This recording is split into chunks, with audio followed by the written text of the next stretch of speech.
And welcome everyone out there who is joining us for this first episode of Best Nerd Studio, an extension of the annual UIC Summer Institute on Sustainability and Energy. My name is Thomas Alaan, and I am the coordinator for the SISE program. And I want to first of all acknowledge that there is a lot of energy in this virtual room right now. This whole thing was dreamt up in 2014 by some of the folks on this program who wanted to continue the discussion that they had at the program and to share those discussions with the broader world. And finally, after several years, we're making it happen. And so excuse us if we are, at times excessively enthusiastic. So today's Best Nerds Studio discussion is about the grid and is hosted by 5 2014 SISE alumni, Kelsey, Ian, Kunal, and our inaugural Lord High moderator, Nat, as well as Maram, who is also a 2014 alum. And then, of course, there are other alumni and interested people from around the world who are watching at home either now or in the future. And we are honored to be in discussion with our annual guests, our first inaugural guests, George Crabtree and Lynn Trahey. Thank you all for being here. With that, my introduction is over, and I want to invite everyone in the room to briefly introduce themselves, their names, their line of work or interest, and a brief physical description, since this will be a podcast, and it will be super fun to see how everyone tries to describe themselves. So starting with Ian, let's take it away. Thank you. It's a pleasure. Hi, I'm Ian Munroe, class of 2014, like Thomas said. I work in sustainable finance. So basically, I work in the finance industry trying to create a better world through our markets, which is super interesting and super fun. So bring it all around. I encompass engineering, business, everything in between, and kind of bring it all back together and help engage others on how to be better stewards for tomorrow. And I think I'll pass it on to Maram. Hi, everybody. My name is Maram Falk. Class of 2014 as well. I know Ian, Kunal, Lynn, and Nat pretty well, and unfortunately we haven't talked since then, but my profession is a senior energy efficiency engineer. I'm a supervisor now, so supervising a crew that does energy conservation and distribution projects for the University of Minnesota. Go Gophers.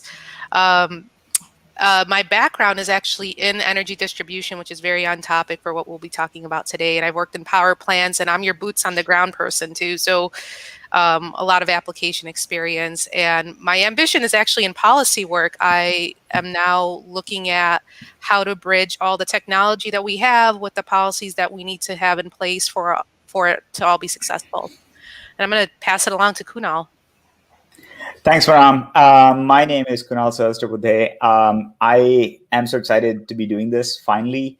Ian and I have been talking about this podcast on and off ever since the program in 2014. So we're part of the same 2014 cohort. I actually work in neurotech. My background is in physics and applied physics. I did my PhD working on solar cells. Working in neurotech now, but in my off time, spend a lot of time thinking about sustainability, and very excited to do this. To keep my interests and keep my sort of commitment to this topic going. So very glad to be here and very glad to have all of you watching. I'll pass it on to Kelsey. Hi, everybody. Sorry, I'm a few minutes late. I was out on a run because the weather here in Oregon is so nice. My name is Kelsey Zlevor. I was in the cohort with Kunal and Nat and Ian and Maram a number of years ago, so it's good to be back with everybody again. Right now, I'm currently living in Oregon. I'm in Eugene, and I work at a planning and landscape architecture firm here. I have a master's in planning, background in environmental science, and I've been working on parks and recreation master planning here in the state, but have also been doing a lot of just community advocacy and organizing around affordable housing and transportation and all kinds of good stuff. So I'm really excited for this conversation and really happy to be joining you all.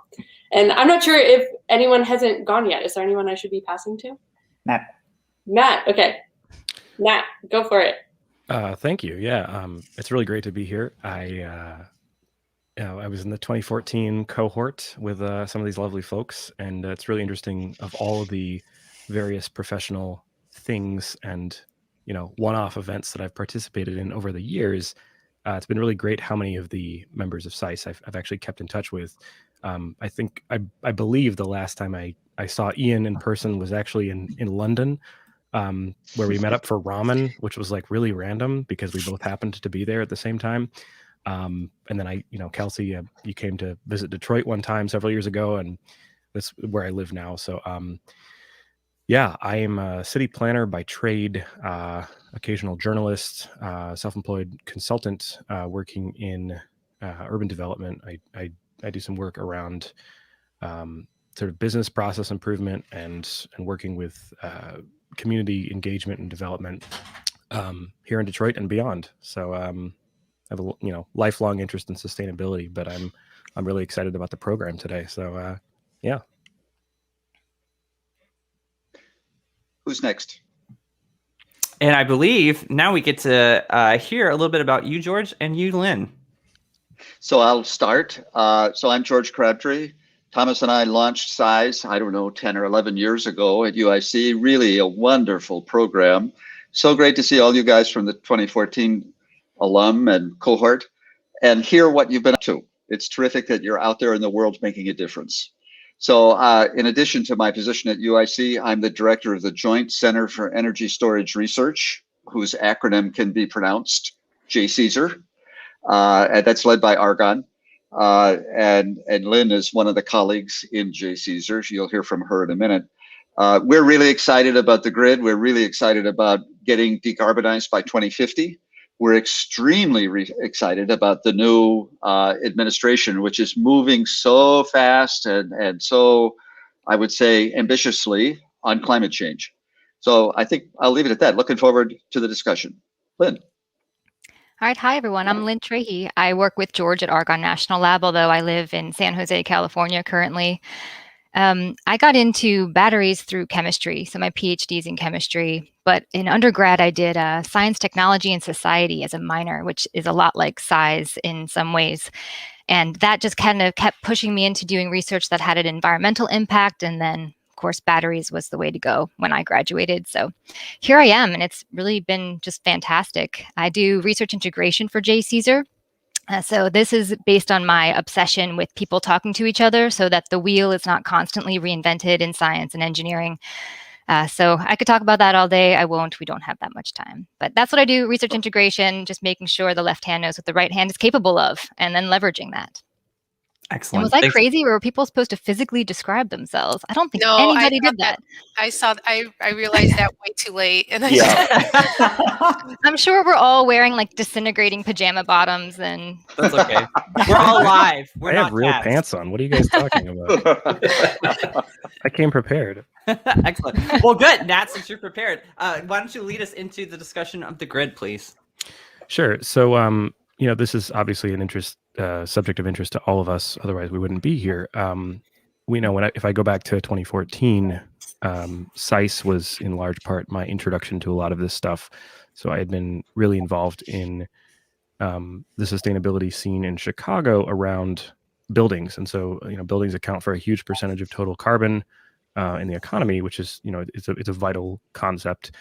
But I think it's really also, valuable to think how we can move beyond things like saying, LEED certification will save us, and thinking instead about things like, how does the power grid work? Because this is, this has become increasingly an issue in recent years as we faced unprecedented levels of disruption from whether it's from climate change or things that have been made worse by climate change, increasing severity of storms, hurricanes, etc.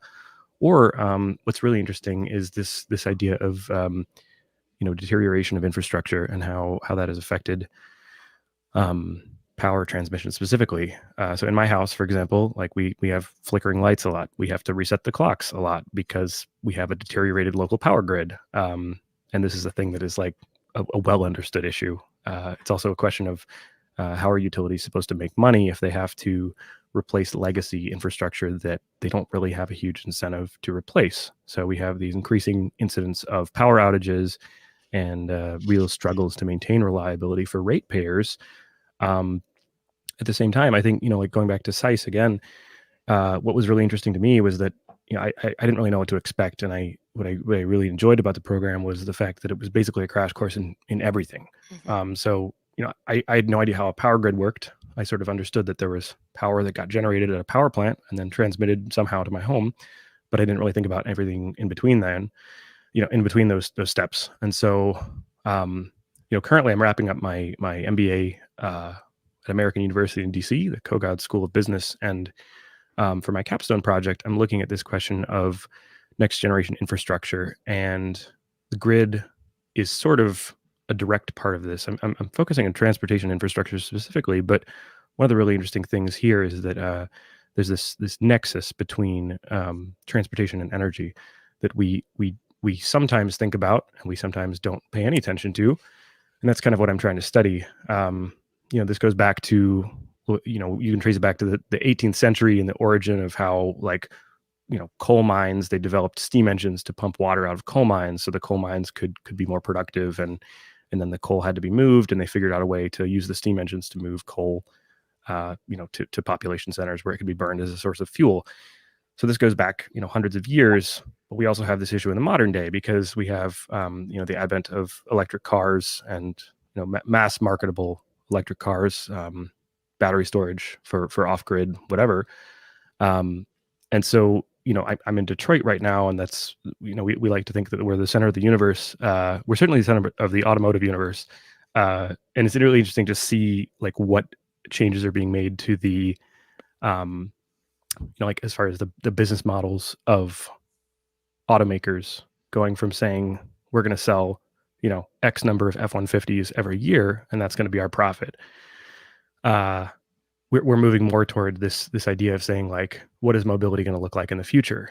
And my interest in this from a research perspective is this question of what is the public sector role versus the private sector role. So at SISE we were at a university, which is a nonprofit institution. We also had the amazing opportunity to visit Argonne National Lab and see these facilities where some of these scientific things were developed for the first time ever, and it was just sort of this amazing experience. But a lot of this really evidenced the importance of collaboration across sectors to make sure that like Lynn mentioned, the right hand knows what the other hand is capable of. I think that's something that we see a lot in automotive, especially being. It's less that it's being duplicated than the fact that it's not being coordinated. And there's a question of how to coordinate that. There's a question of, what is the public sector's role as far as regulating these issues. There's also a question of how to facilitate innovation without really sort of like putting a damper on the private sector's ability to innovate or move capital or produce widgets or what have you. So I could definitely talk about this all day, but suffice it to say, I think the biggest focus of what I'm interested in is sort of the focus of what we're all interested in, which is the question of how do we build a more sustainable and resilient infrastructure for all of us.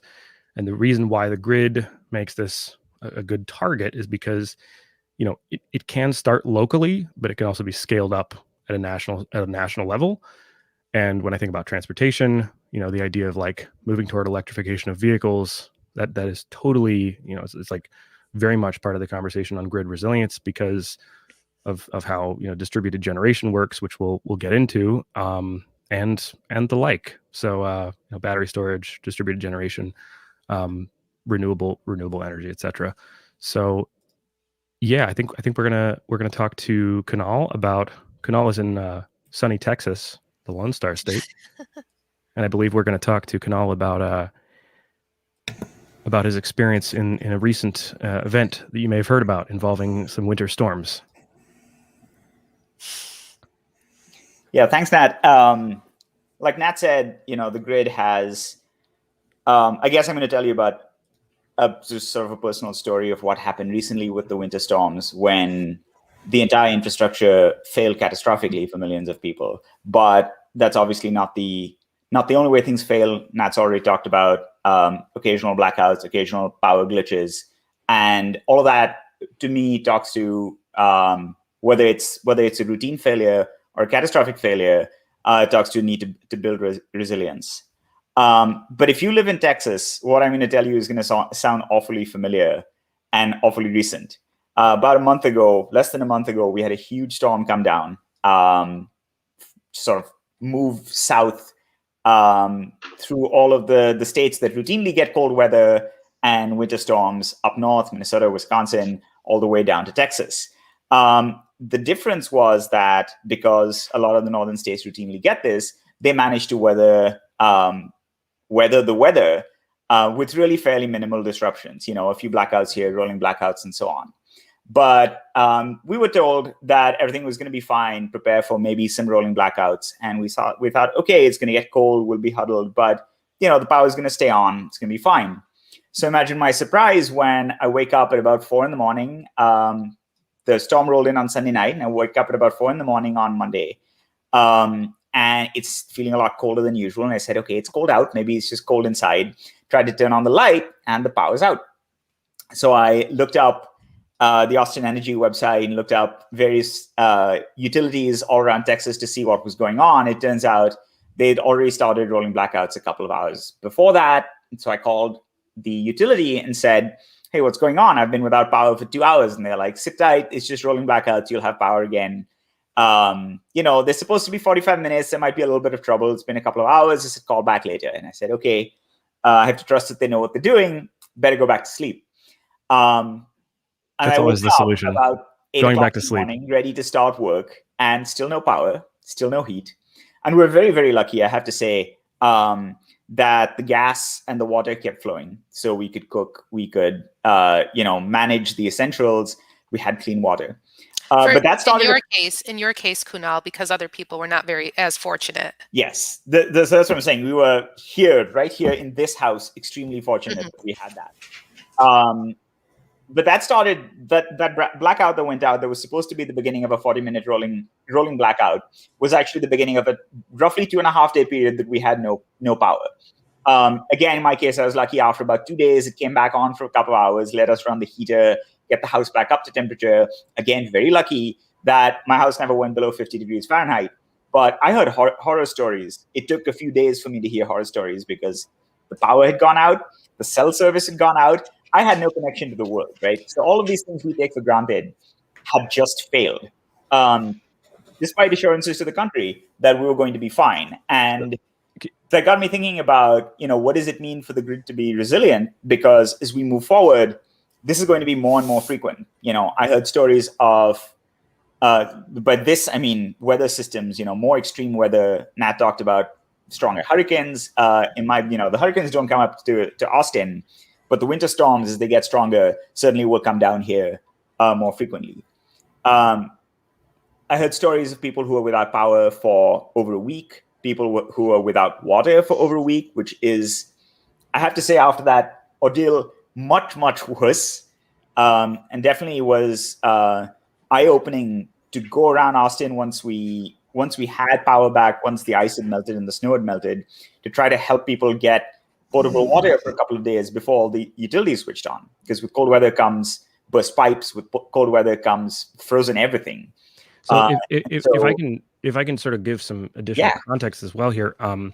So, and I'm not in Texas, but I'm sort of familiar with how this has gone down. But one of the things about how this event happened was this question of goes into this question of how the power grid actually works, which may be valuable to illustrate, and we could talk about it in detail with our other esteemed experts here. But with Texas specifically, obviously it's a warm weather state for the most part, and people are not used to freezing temperatures, and so this happened. I think it was almost 10 years ago to the day. About 10 years ago, yeah. In 2011, there was this the Groundhog Day blizzard, if you will, which covered a lot of the United States, and it wasn't quite as severe in terms of temperatures, but it was cold, and so this led to ERCOT,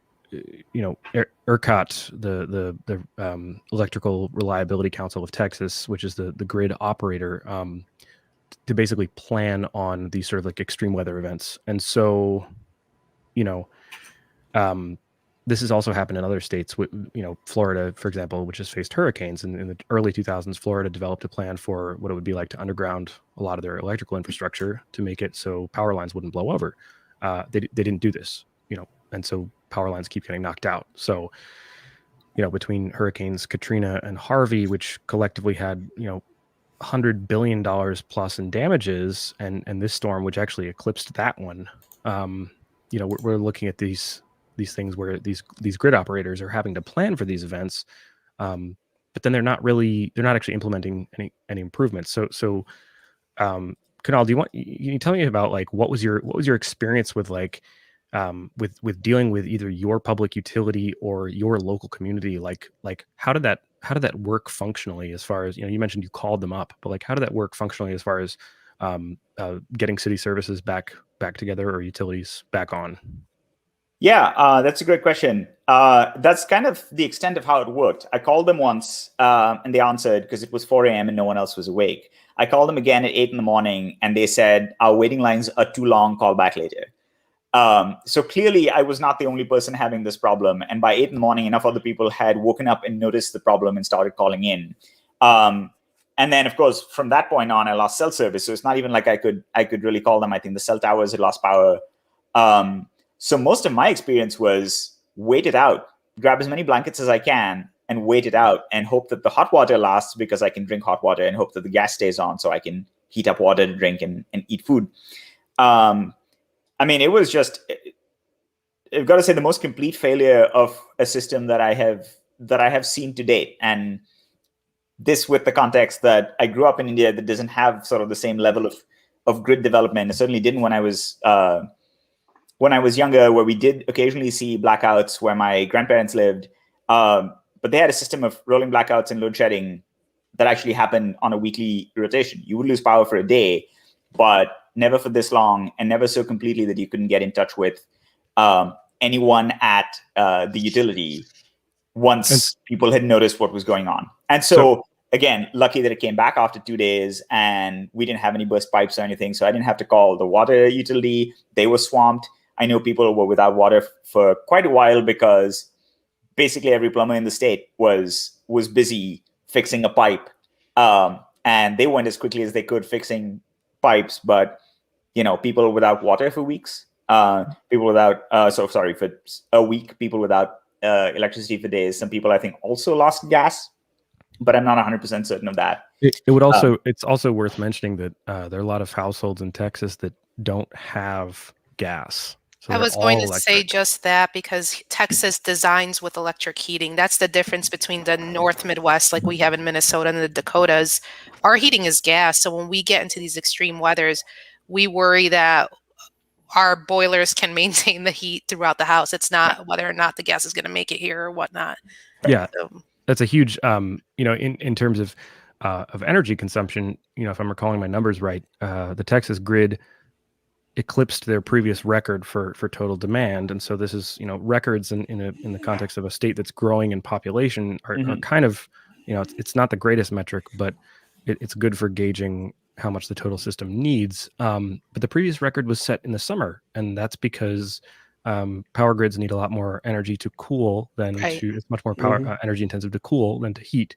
The heating degree days measurement, like how much heat you need, how much heat you're going to have to plan on adding in your house is another thing. And that's, the fact that cold weather climates, people rely on fossil fuels because they're relatively more efficient to heat than, electrical resistance heating. But so Kunal, I take it you had gas to heat, to cook on your stove. Is that, I had gas to cook, but I had gas to cook, but it's worth noting that at one point there was an advisory saying that we should limit our gas use as well, because I think much of the power for the state also comes from gas. And I think there were concerns about there not being enough gas for the power plants and for the people. Well, and I think what I read also was that some households were turning their ovens on for heating because it was just that bad. So that's not something anyone is advised to ever do, but I can't speak to what people would do in desperation when you have small children or anything in their household. So that's pretty scary. Yeah, when I was, I think 9 years old, it was the winter storm of 1992. And I was living in Alabama at the time, and it was very rural. And we lost power, we lost gas, we lost heat, water, everything.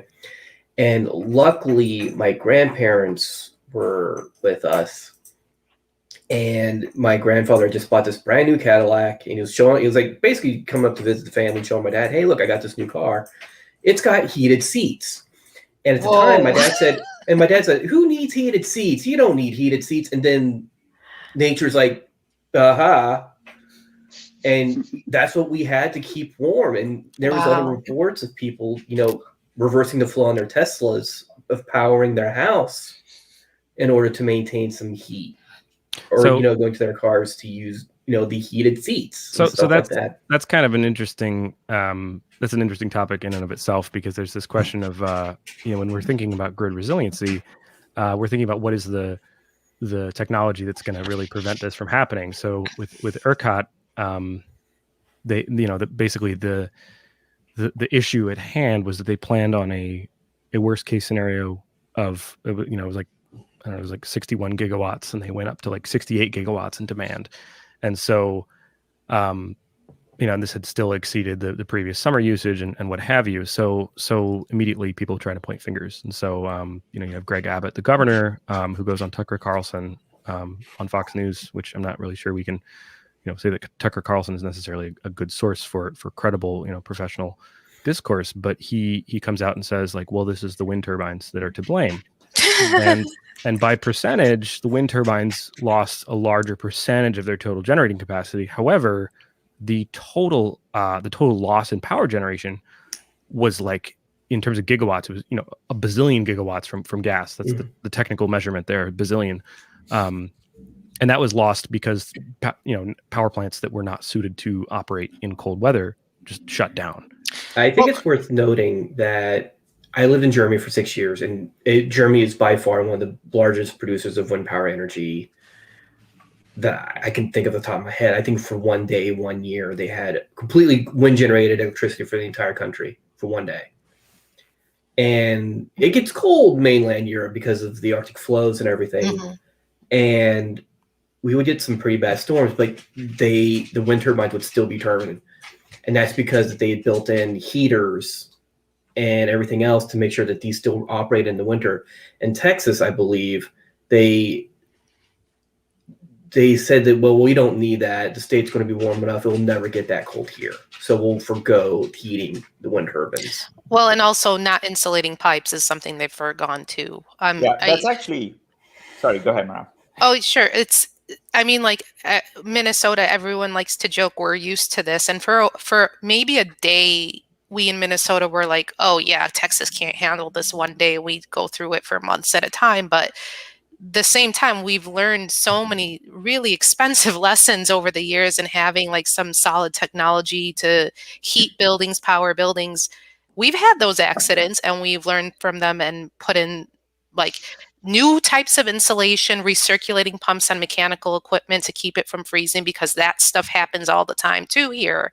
It's not, oh, Texas is just super, super messed up versus the rest of the country. It's just that we experience it more frequently. But in addition to that, it's what I've told people here, and I've told coworkers here, my experience with power plants is that the infrastructure and distribution lines are just as vulnerable in the rest of the country as they were in Texas.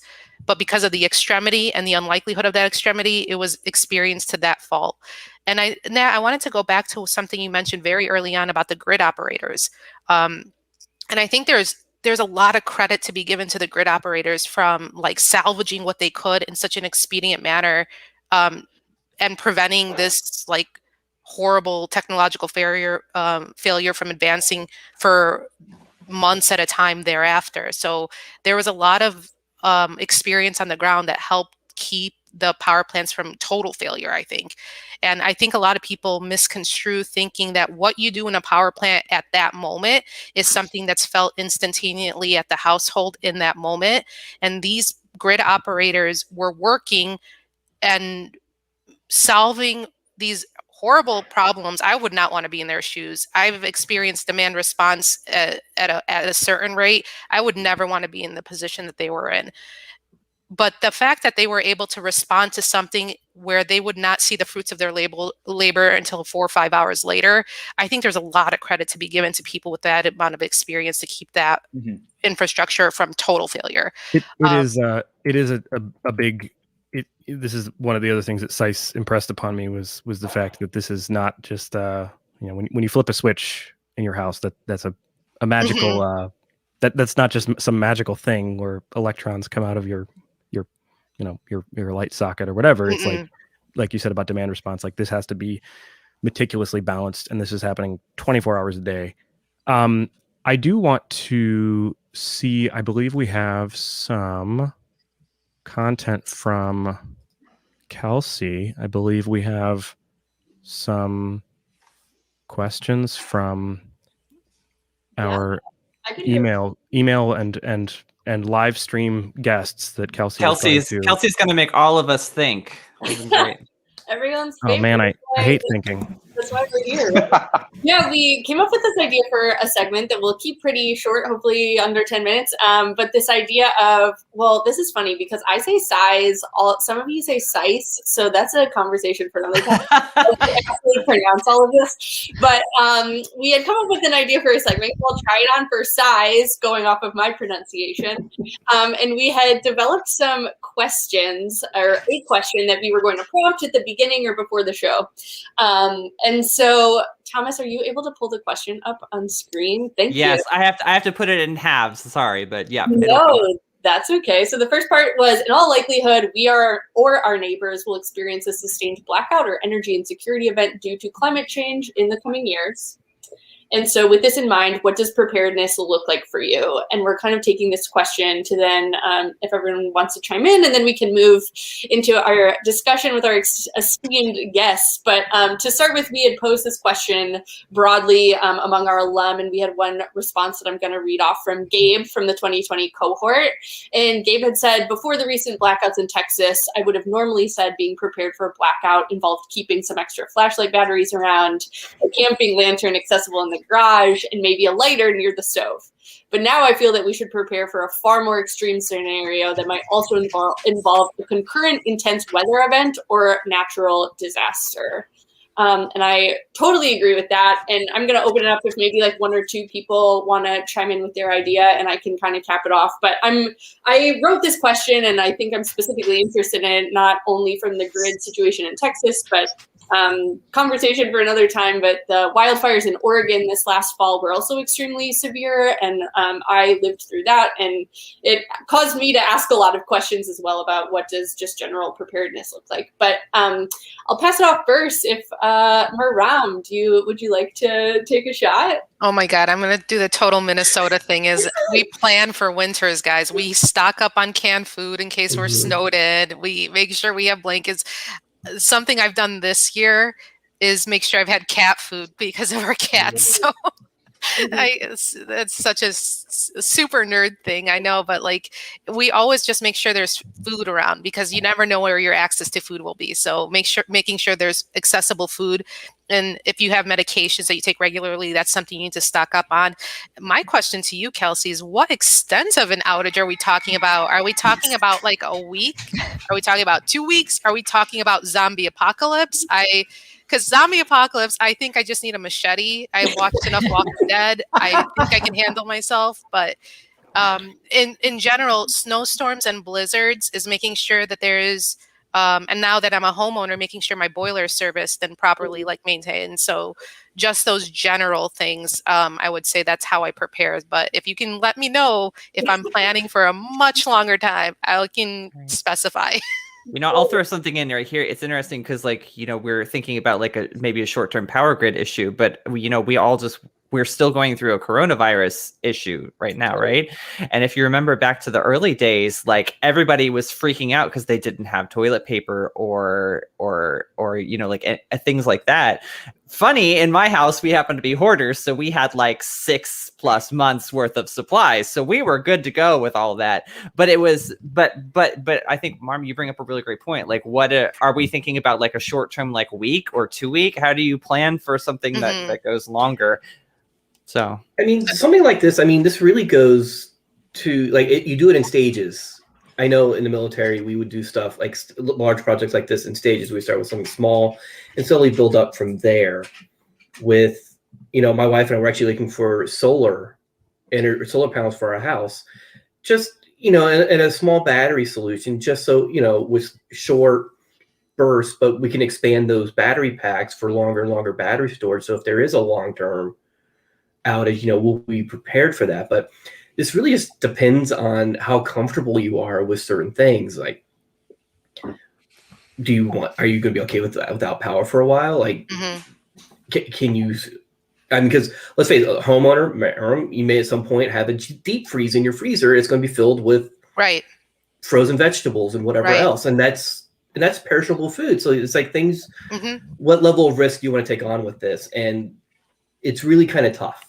And the same with your battery comment, because I think people misconstrue that you can keep batteries for a very long time without really checking the charge and whatnot. So you don't want to be in that bad position, having batteries stored for 4 years and then they don't work on you when you need them. Exactly. It is. I mean, with the battery research that we saw that was happening at Argonne, I mean, that really opened my eyes to a lot of, because my biggest holdup for solar cells for the longest time is like, well, it's great during the day, but how can we reutilize that at night? When, let's face it, you're going to be close to zero, output from those cells. And in some houses, they generated excess that, would get fed back into the grid. But let's say you want to hold on to that extra charge that you generate throughout the day. I want to add one more point, which I think might be useful for the next discussion. I actually have solar panels on my roof. And in the last storm, they were A, covered with snow, and B, off because they're not supposed to run when the grid isn't running. So they were doubly useless during the storm. Wait, can I just ask, did you just say they're not supposed to run when the grid isn't running? Yeah, they're supposed to feed energy back, and therefore they shut them off for safety when there's nothing flowing in. However, nothing can flow out. I would note that this is, solar power is actually one of the few sources in Texas that did actually retain most of its generating capacity through the storm, which is kind of unusual. It was a very sunny storm. I mean, as long as they were able to clean off the snow, there was sun all day. But in some markets, isn't it illegal to store your own energy? I mean, I'm not sure in every place you're even allowed to hold that. There are some areas where it is actually against the law to hoard energy. It's whatever you generate is supposed to get fed back into the grid. So you really have to check on your local laws, because in Pittsburgh, in some areas, it can be from borough to borough in the same county. So one could have good, you can keep what you generate, like a rainwater barrel, but you move one town over, it's illegal.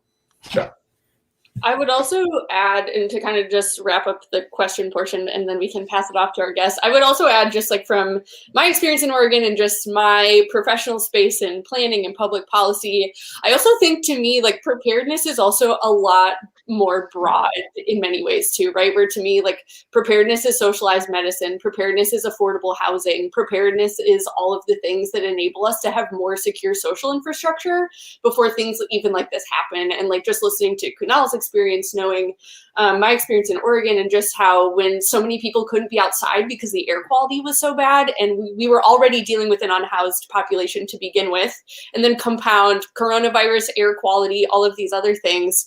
I think about it like, as much as preparedness is an individual, can certainly be an individual exercise, I've also just been asking myself a lot of questions about in what ways would our society have to change to have more people achieve stability, essentially, at the point that we're at now, before we even start compounding these disruptions and disasters kind of on top of that. So maybe we bookmark that, and that's a conversation for a future episode. But I want to pass it off to Nat and get our experts in the conversation and telling us a little bit more about what they know. And Nat, you're muted. I'm so sorry. I should be a pro at this by now. So I think, yeah, we'd like to sort of generally get some input about what from George and Lynn about what you guys are working on, and we want to know, like, what is exciting to you. So I don't know if I don't know if George, you want to start just sort of tell us about what you got going on these days. Great, thanks, Nat, and everyone. I'm really enjoying the conversation, and it's great to hear that you guys are concerned about the social aspects, not just the technological ones. And actually, this is a point that I wanted to make earlier. I was reading in the newspaper that some few people in Texas have Teslas that have power outlets on them, and they were able to power their homes from their car for a few hours, and all their neighbors came over to charge all their devices and to warm up. And it strikes me that this is one way to get prepared for the next emergency that it's coming because of, electric vehicles and sustainability, and we've got to decarbonize. I think that's the driving force for EVs nowadays.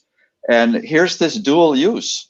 Since you can charge your EV from the grid, it means in reverse, you can use your EV as a power source in an emergency. So that's an example on kind of the household level, but you could also imagine on the community level. So a neighborhood could get together and say, let's buy a battery. Let's have a little microgrid that's just for our neighborhood. And we do it by, consensus. And suddenly there's a lot more flexibility in the system. You would hope, in the best of all possible worlds, that your government, your local government or your state government would take care of it. And I think thinking of Texas, I don't want to be critical of Texas here, but a few decades ago, they did disconnect themselves from the rest of the country's grid, which they did quite intentionally. And here's a case where it might have been nice to be able to get a little power from some of the neighboring states.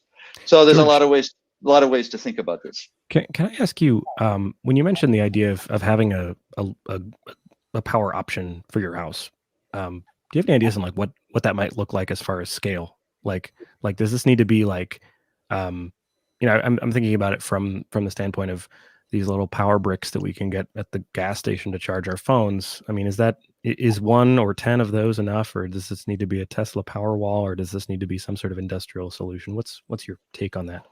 For a house, it needs to be something like a Powerwall. And I think the Powerwall was exactly designed for basically a homeowner, that unit.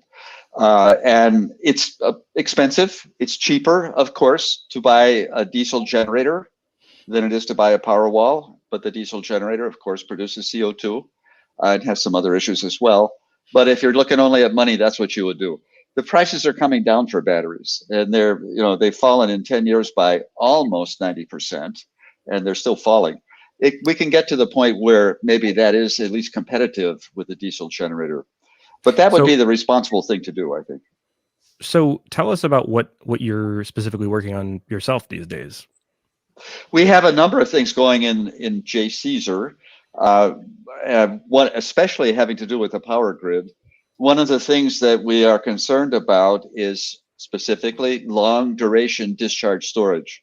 So you may know this, a lithium-ion battery can discharge for about 4 or 6 hours, and that's it. It'll be fully discharged.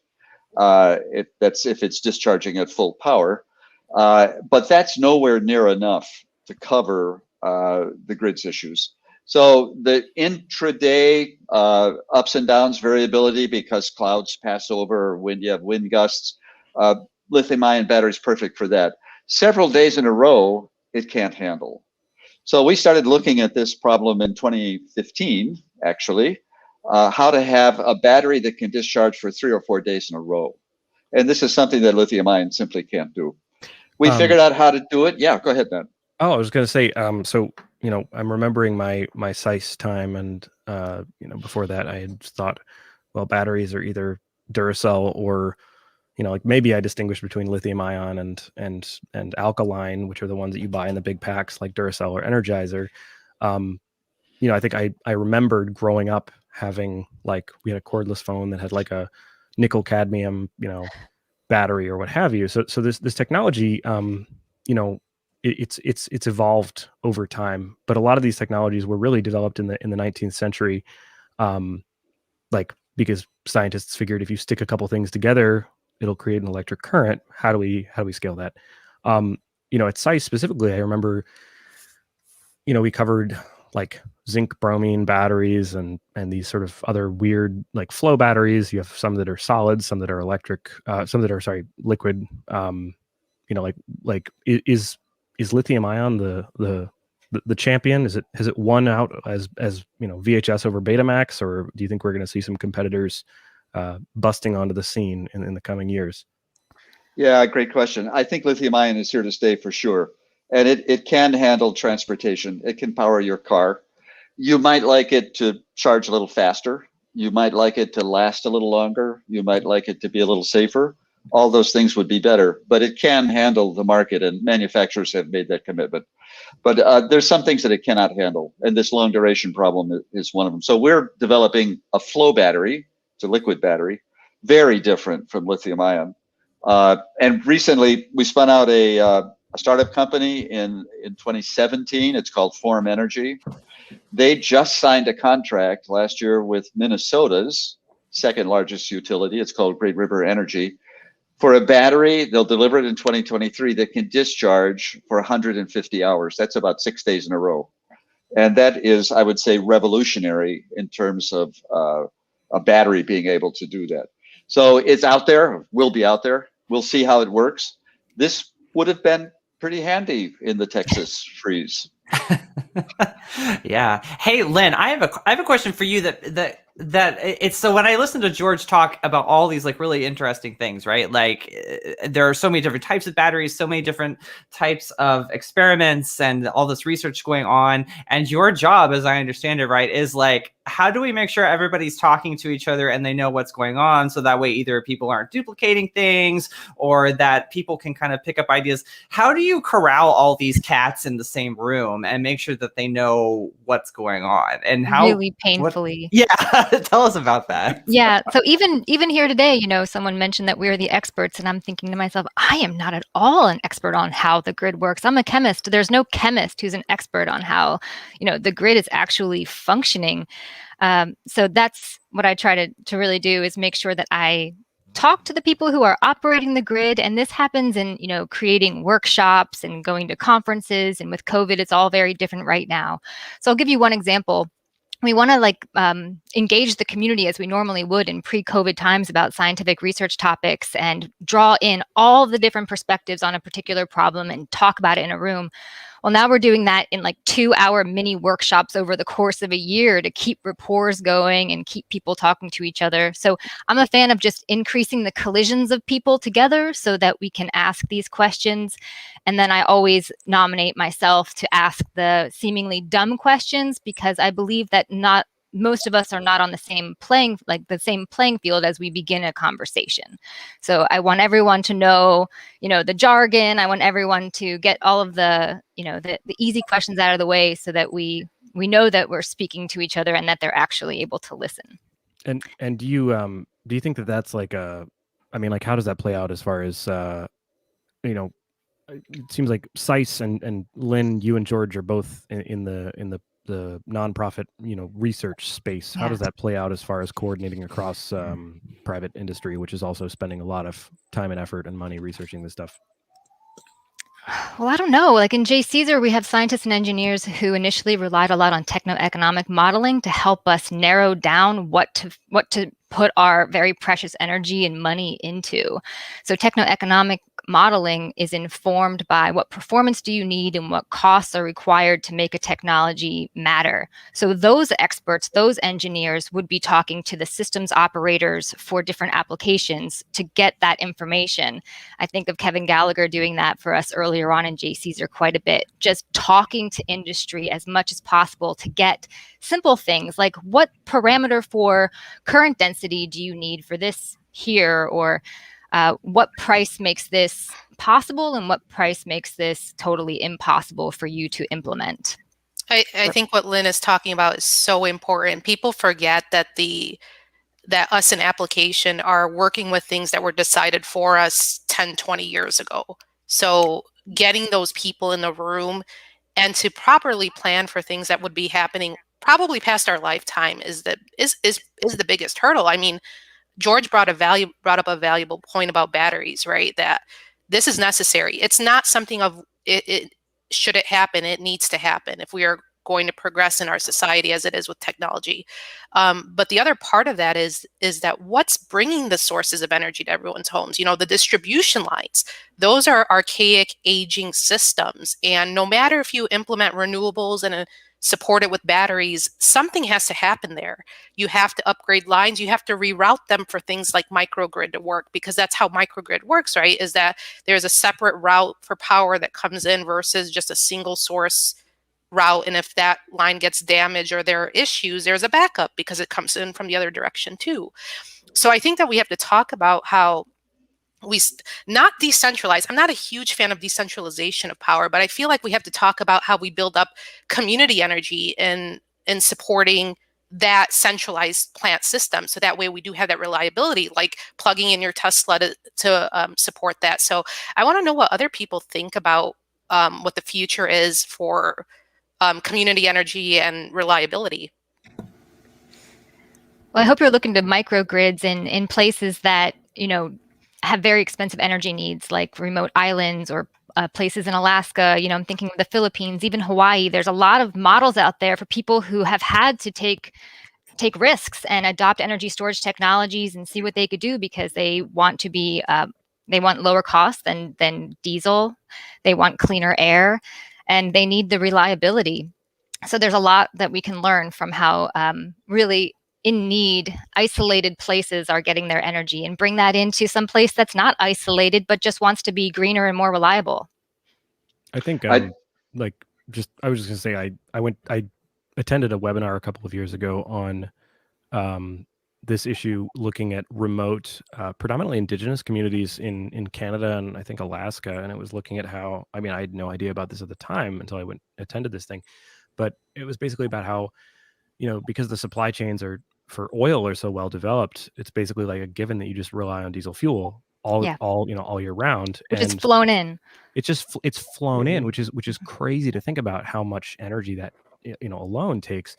And so they were piloting this program to basically build like turbines that would power a thing, because they'd sit on the floor of an ocean, not an ocean, the river, which doesn't freeze at the bottom. You know, even when it's like, you know, very cold, it doesn't freeze, so it can power, you know, this sort of like low speed turbine. And these are the kinds of things that's like, it's not an insurmountable hurdle to do this. It's just like it involves challenging a very well established dominant paradigm. And I think too, when we're talking about like the microgrid component, thinking about it too, like, and kind of what Lynn was saying, it's not even necessarily about remote places as much as it's about, especially like city, just energy equity. And like even the example of the Tesla that George was sharing, you know, we're potentially trending down this route where people who have the resources and finances then have the facilities and the capabilities and the resources to get themselves through like these increased crises, right? And so I think like the microgrids also serve and I know very little about it right now, but like microgrids, at least to me, are the first step towards energy equity and like kind of the self-sovereignty of energy, especially in under-resourced communities, you know, throughout the United States, even in like very populous areas. No, you're right there for energy equity. We had a power outage a summer or two ago, and where I'm at in Pittsburgh, it's on the eastern end. And we're like, I wouldn't say it's a bad neighborhood, but it's like a rough area that we're kind of borderline to. And the power first went out here, and then I just tracked it, and it never went further on to like the nicer neighborhoods. So I think like, you know, energy equity in and of itself like is very much important, and it's going to be a very much social issue in the coming, I would like to say years, but probably, you know, you're going to see a lot sooner than you think it will. If I can put on my Mr. Market hat, you know, for a minute, I can tell you about Mr. Market and how, you know, like how the value proposition for creating these decentralized systems or you know, more resilient local systems for generation. There's an enormous economic value proposition, because, you know, with fossil fuels, your money is literally going up in smoke. And so that's one of the things that people often forget, but it's not just that it's going up in smoke, it's going somewhere else and then it's going up in smoke. So I think that, you know, having systems for local generation, like Ian mentioned, you know, this issue with, I mean, we have this in Detroit, where you have these legacy systems that are, you know, they're sometimes half a century old, and they haven't been replaced or repaired since that time. And that's, you know, that's a huge issue, and disproportionately affects Black and brown communities that have already high rates of what they call energy poverty, which is like spending a high percentage of your household income on utility bills. George, do you have any thoughts on the microgrid, distributed generation subject? That's a great question. I'd love to hear the discussion about equity as well. I noticed in the recent case in Texas, they it was part of the system, relied on surge pricing to decide who gets the power. That is one of the most inequitable ways of doing it, and to me, that really needs to be looked at. And I'm shocked in the aftermath that people are pointing back to that and saying, "Hey, you got to read the fine print. It was in your contract. It's your fault." And this is just the wrong approach completely. And I think the present administration after the election is really stressing environmental justice. You can think of that as energy justice. We do need to look at that. I mean, the question of, okay, we're going to have a rolling blackout. Who gets blacked out first? Somebody has to make that decision.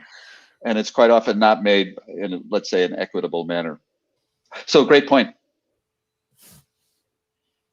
I mean, on the issue of blackouts specifically, one of the things that really surprised me when I was learning about this is that they actually don't even count this as a question of grid reliability. They say, like, if the grid is blacked out as a matter of voluntary operations from the operator, it's not really considered an outage.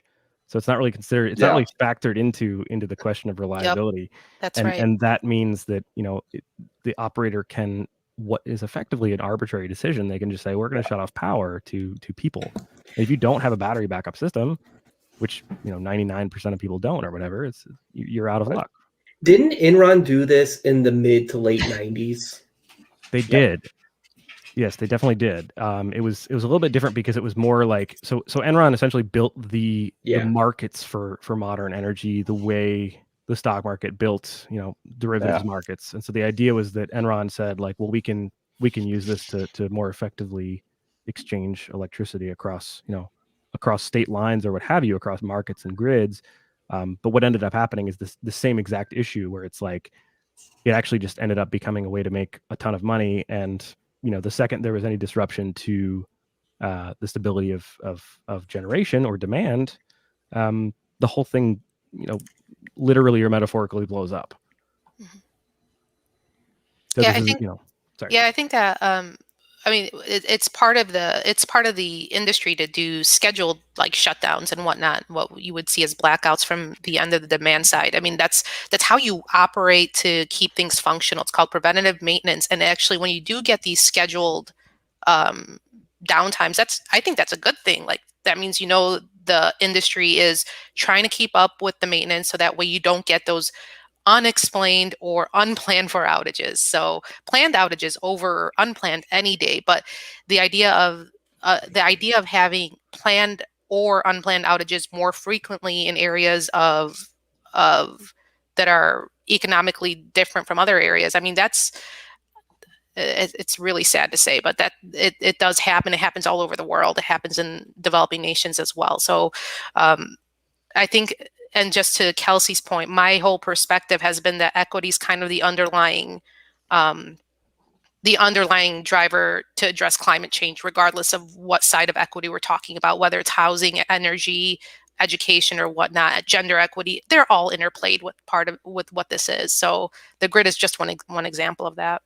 So, I realizing that we're running out of time here, I'm wondering if we can have anyone weigh in on this question of I don't want to be too much of a downer here, but we have this question of, like, what's the next Texas? What's that going to look like? I mean, we have reliability issues across the infrastructure, and that plays out in different ways in different areas. In Michigan here, we had a couple of catastrophic dam failures this year, which were from excessive rainfall mixed with a lack of maintenance. I mentioned earlier the issue of Florida with the undergrounding of utilities that never happened. In the Gulf Coast, that's a huge issue.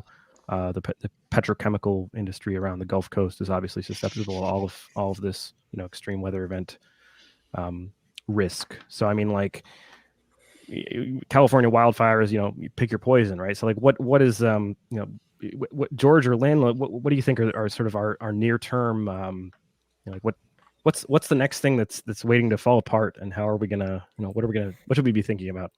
Well, I'll give you one example, and Lynn may have some more, but hurricanes. So 2020 was a banner year for hurricanes. And we almost had 2 hurricanes in the Gulf of Mexico at the same time. That's the first time that came near happening. Turned out one of them was only a tropical storm, so technically we didn't get 2 at once. But they ran out of names. They had to go to the Greek alphabet in order to name all the hurricanes. That's right. This is coming, and it affects. You look at where this is. It's certainly the Gulf Coast, the southern, Alabama and around there, but also the southeastern states, and even as far up as New York, hurricanes can get up that far. And it threatens an awful lot of population centers. So my sense is, let's expect something there. And I think it's important to remember, the past is no guide to the future. So we have historical, what's a 100-year storm? Well, now we're getting 100-year storms every 25 years. And so we really have to rely on climate modeling, not statistics from the past, to plan for the next disaster. I see just a bunch of like extreme weather events continuing like over and over again. I'm thinking about like how that's going to keep crashing infrastructure. We're going to see infrastructure, like you've all mentioned, just keep crashing all over the country and all over the globe. Think about Jackson, Mississippi. Do they have potable water yet in Jackson, Mississippi? So there's just so much we need to do. And I want everyone to think about how I think the electric grid must be completely unfathomable to the average citizen paying for energy, right? So I want everyone to understand how like the people that you elect politically have power over the science and engineering that connects back to your life. So the political, scientific, and engineering and personal connection I want voters and citizens to really think about. And as for threats, of course, they're going to be all extreme weather, but I'm also concerned with something of just cyber threats that will shut down. That's what I was thinking, actually. Yeah. Yep. I totally agree with you, Lynn. I was going to say that we'll get an example of some statewide internet outage sometime soon. And that's the scary thought, because when you think about everything wrapped into internet serviceability, and that includes the grid too. So that's a little scary to think about. Very. On the point about political, who you elect, it's sometimes not even the people you expect. So it's very easy to say, oh, this is the person for governor, or this is the person for attorney general. But it turns out in Texas, the railroad commissioner has a lot of say over oil transport. So like, it's very easy to just look in the wrong place. And unfortunately, so much of this is keep your eyes more open than the last time as well. Yeah, so comment if I can. Sorry for the interruption. No. But hearing the SISE graduates talk about it makes a difference who you vote for. This is one of the reasons Thomas and I started SISE. We said we need to educate people to understand how to vote and fold in the infrastructure, the future, the climate change. Of course, 10 years ago, climate change was not quite the same issue that it is now. But I'm so glad to see you guys talking about it, and also talking about others should do the same thing. I believe Ian has some content for us as well. This is gonna be disastrous. I can't wait to try to. Yeah, this is gonna be so bad. Hey, we're gonna find out how it works and make it better, right? Yeah, exactly. Everything. Yeah, I'm gonna have the magic cure for everything. So a little bit more behind me. I'm a bit of a trivia guy. I have a lot of knowledge in my head. I've had a litany of jobs throughout my life, so I have vast amounts of knowledge. My current coworkers are just astounded every time I say something. They're like, "Dear God, how do you know this?" And I'm like, I can't tell you. So a few years ago, I was doing some research with one of my professors at university about grids and like the cost of how much does it cost on average per year for, let's call it a normalized year. Like how much does it cost? How much do these storms cost the United States per year? Does anyone want to hazard? Storms, you said? From storms. The damage control and whatnot? Yeah, just from storms alone, how much do you think it costs the U.S. average per year? And there's a And we're definitive also answer talking. to this? What's that? There's like a definitive answer to that? Or this is There is. There Okay. is. This is the cost to energy. This is the cost to the grid, or just the cost overall? The damage, the damage The damage incurred, caused to the the grid damage that incurred. occurred directly and indirectly occurred. I'm I'm gonna say gonna go Tens ahead. of billions of dollars. I was How gonna much? Tens of billions of dollars. say like 1 billion. Yeah. Oh, I bet it's way more than that. This is in a year? 1 year. That's what I was thinking. Yes. I mean, I'm Yeah. just thinking like the COVID relief bills, like they're talking like trillion something, right? Yeah, like, they're talking 1.9 trillion for that. So I would not be surprised. So average per year costs, indirectly and indirectly. So this is lost wages, infrastructure costs of repairing the grid and everything else. On average, up until I think 2017, the stat was $33 billion. Oh, so that was close. That was close. Mhm. Now, I I want to went see on what the that number is NOA. for 2021. Yeah, actually went on NOAA's website last night. I'm like, what is because the National Oceanographic, I can't even say that word. NOAA has a really good stat repository of like cost of storms. And I'm like, how much did we spend? I mean, in 2020 on like, how much did it total storms damage cost? This is including insurance, damage to grid, personal, and everything else. It was $76.88 billion. I believe it. I do too. I mean, Yeah. if you remember the Puerto Rico costs, like you can extrapolate Exactly. just from that. And Mm. think about okay, so George brought up bigger storms. So did Lynn. We're going to start seeing more of these 100-year storms more and more often. We're going to see more and more exponential costs. Like costs are just going to be exponentially rise in the coming years just because of, it took Pittsburgh 30 years to replace a bridge that was we built a bridge underneath it so it would not cause, traffic accidents. So, infrastructure wise, the US, we have a big problem with repairing infrastructure. Yeah, we do. And John Oliver did a great piece on it on Last Week Tonight several years ago. I still recommend people to watch it, even though a lot of the stuff has been, fixed.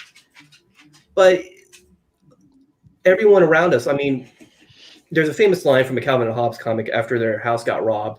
Mom's like, I can't believe this happened to us. I always thought it would happen to someone else. And the dad chimed in and said, well, we're all someone else to someone else. And we're so caught up in us. I mean, in the United States, we're all caught up in us. Or no, me. It's all about me and my infinite bubble around me. And the problem is, we're starting to see this with more and more generations. Like, well, it's not just me. It's everyone else around me. It's in my social bubble. Ian, would you say it's hashtag not me, us? I'm not going to answer that question. That was so Yes. unexpected. I love it. That was.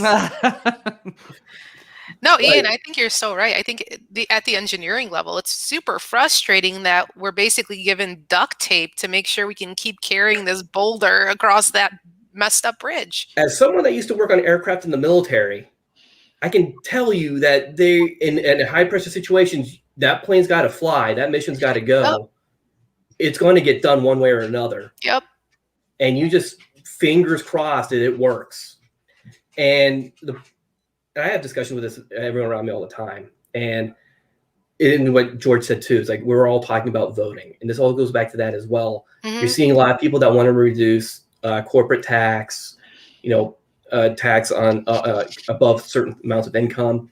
And if we look back to the 60s, like, I don't want to call it the golden age of science, but we had tax rates that were a bit more fair and equitable across the entire board. I mean, we went to the moon. And on a really astounding budget that we were able just to throw money at. Because there was political will. Exactly. And now it's all coming back to like, well, let's throw taxes, lower taxes, lower taxes. Well, just everyone think about this. When you lower your taxes, that money is going to be pulled out of something somewhere. And I think this leads to this question. The political will specifically leads to this question of what does anybody have any thoughts on what we can do to get involved with next steps for the for either for this or future episodes of this this show? I think Lynn had a very valid point, and her entire profession is the driver for this future. Is this connection of the technology versus the policymakers versus the community and the rest of the industry. I mean, there's an ethics issue to this too, right? Because the engineers, we make it work because we have to make it work. People rely on us.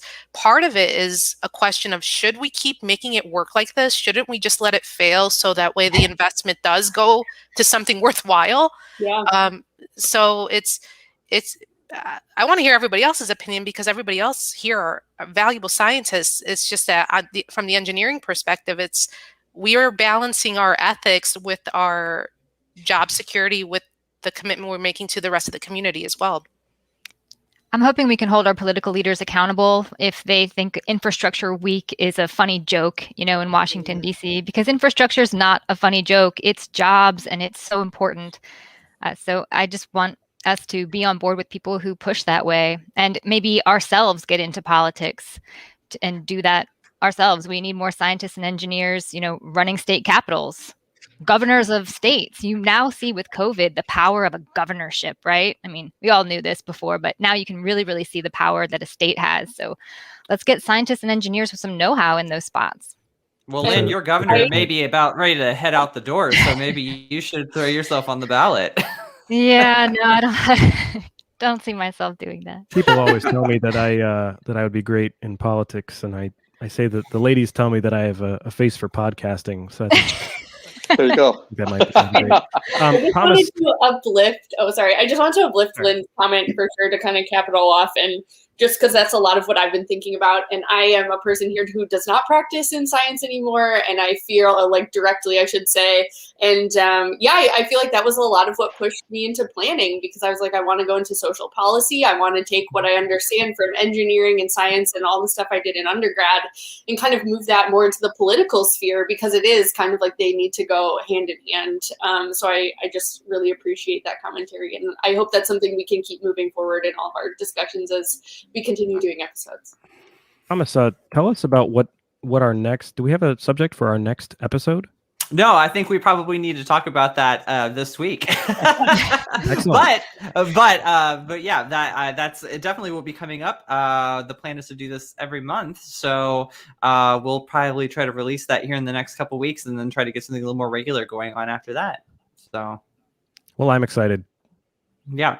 So I guess that's my cue, actually. So because our time is over, I really want to thank George and Lynn for joining us on today's show, all of our hosts for driving the program and developing some of the content, all of our friends out there, alumni and visitors alike, for joining us. Best Nerd Studio will be back, as I said, sometime in April, probably early April, with another show.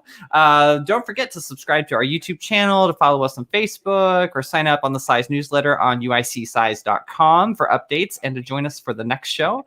And until then, this is Best Nerds signing off.